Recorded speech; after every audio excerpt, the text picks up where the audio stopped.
میرے واجب الاحترام بھائی بزرگوں دوستوں، امید کرتا ہوں کہ آپ حضرات خیریت سے ہوں گے۔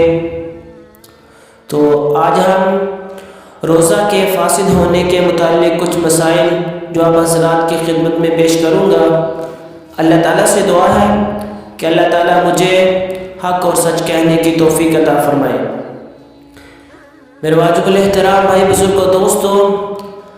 سب سے پہلا مسئلہ جو ہے، بعض لوگ یہ سمجھتے ہیں کہ روزہ کی حالت میں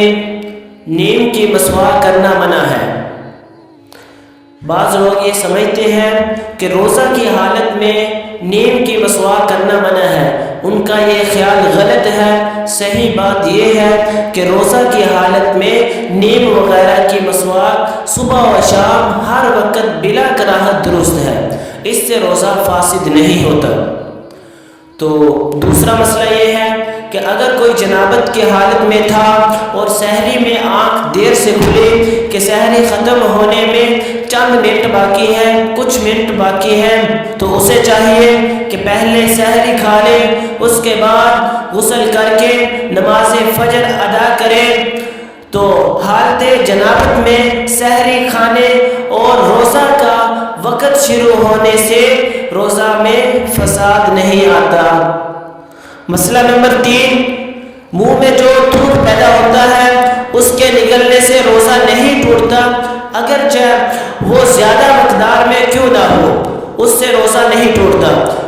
مسئلہ نمبر 4، روزہ کی حالت میں ناک کے اندرونی حصہ سے حلق کی طرف آنے والی ریزش بھی تھوک کا حکم رکھتی ہے، اس کے پیٹ میں لے جانے سے بھی روزہ نہیں ٹوٹتا، البتہ کوئی اس کو تھوک دے تو زیادہ بہتر رہے گا۔ مسئلہ نمبر 5،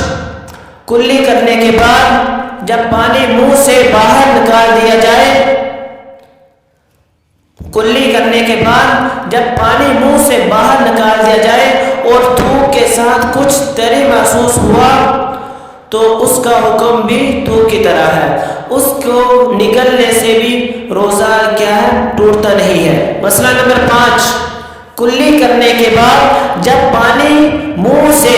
باہر نکال دیا جائے اور تھوک کے ساتھ کچھ تری محسوس ہوا تو اس کا حکم تھوک کی طرح ہے۔ جس طرح تھوک سے منہ میں جو تھوک پیدا ہوتا ہے اس کو باہر نکالنے سے روزہ نہیں ٹوٹتا، اسی طرح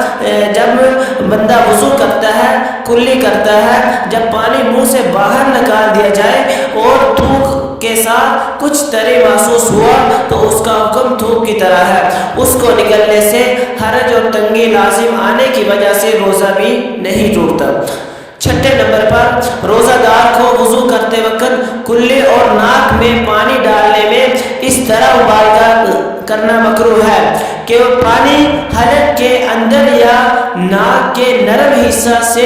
اوپر چلا جائے، اس سے مبالغہ، اور پانی منہ میں ڈال کر اس طرح غرارہ کرنا کہ پانی حلق کی جڑ تک پہنچ جائے اور حلق سے ٹکرائے، یہ بھی مبالغہ میں داخل ہے۔ بہتر یہ ہے کہ آپ کلی کر لیں،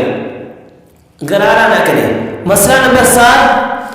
اگر کلی کرتے وقت روزہ یاد ہوتے ہوئے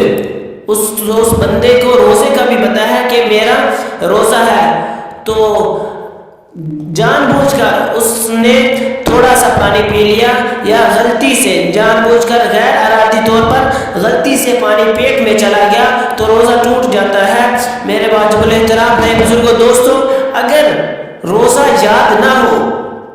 اگر روزہ یاد نہ ہو تو روزہ نہیں ٹوٹتا، اگر یاد ہے تو غیر ارادی سے ارادہ نہیں کرتا تو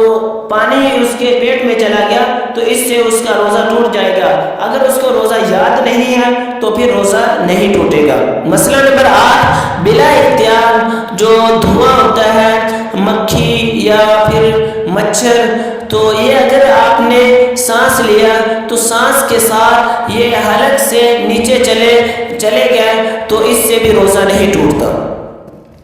مسئلہ نمبر 9، چکی پیسنے یا جھاڑو دینے، روئی دھرنے اور دوسرے کام کاج کے دوران جو گرد و غبار اٹھتا ہے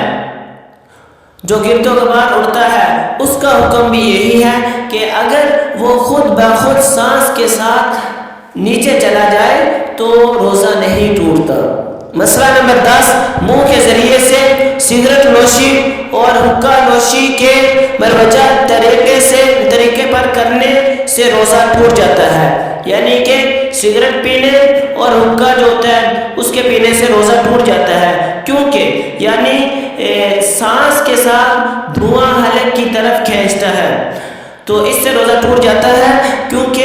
یہ اپنے اختیار سے دھواں حلق